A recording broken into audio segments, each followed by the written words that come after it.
Mimi ninaitwa Mwalimu Nancy kutoka shule ya Ilesai. Nimekuwa nikihudhuria mkutano wa Hami Imani Afrika ambayo imekuwa hapa karibu na shule yetu, na tumepata mafunzo mazuri sana ambaye kama tutaenda kuyatekeleza yale ambayo tumefundishwa itasaidia jamii. Tumefunzwa mambo mengi sana. Tumefunzwa jinsi mtu atakavyojisaidia yeye mwenyewe, kufanya kazi kwa mikono yako na kuendeleza jamii. Pia mambo ya maji na mambo ya kiangazi ilikuwa baadhi ya mafunzo. Sana sana tuliongea juu ya vile mtu anajisaidia ama vile mtu anaweza kuhifadhi maji ya kwake ili aweze kutumia vizuri. Tusingoje tu usaidizi kutoka kwa watu wa nje. Tusingoje tu kuja kusaidiwa na serikali. Fanya sehemu yako ili ile sehemu nyingine kidogo umebakisha upate kusaidiwa. Mambo ya maji tulifunzwa jinsi unaweza kuwa na tanks kwa boma ili uweze kuharvest maji pengine ya mvua na uweze kuwa na maji ya kutosha nyumbani. Badala ya kungoja mtu kutoka mbali ili akuja kuwekea tinga ama kuwekea mfereji, hiyo haitawahi fanyika. Pengine itafanyika lakini ni ngumu. Tunafaa kuwa sisi wenyewe tunachukua majukumu kwa mikono yetu mwenyewe, Pia tumefunza jinsi mtu anajipanga wakati wa kiangazi. Tuseme wakati during the drought season. Unapaswa kujipanga mapema kama wakati wa sasa ambapo watu wako na nyasi mingi sana kwenye mashamba. Unapaswa kuhifadhi ile nyasi, uweke vizuri ili uweze kutumia wakati wa kiangazi. Tukafunzwa pia mambo ya kuwa na groups ili wamama waweze kusaidiana. Lazima wakuje pamoja kwa sababu hata Waswahili walisema kidole kimoja hakiwezi kuvunja chawa.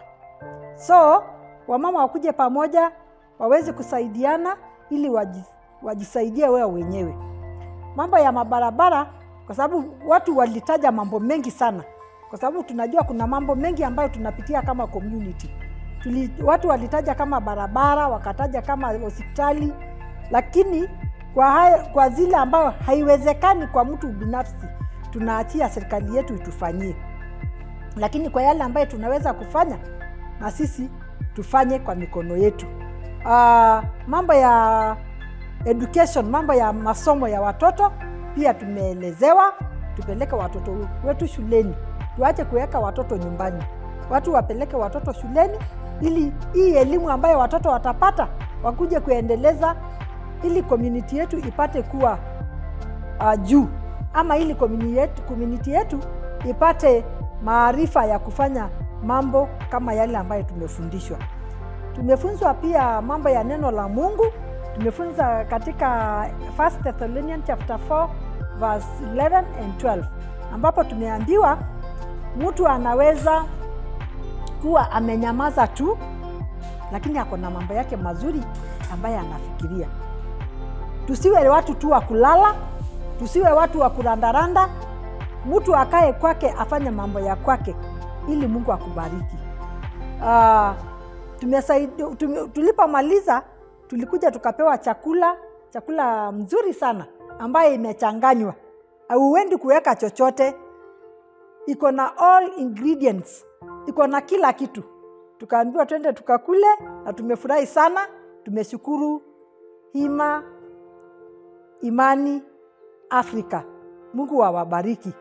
Lakini tunawaomba kama walimu ambao walikuwa katika kutufunza kwa hii workshop, murudi tena.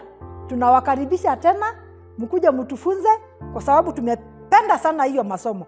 Tumependa sana hayo mafunzo.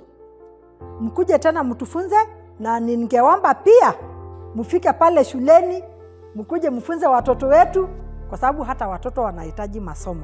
Kwa hayo machache na marefu, Mungu awabariki.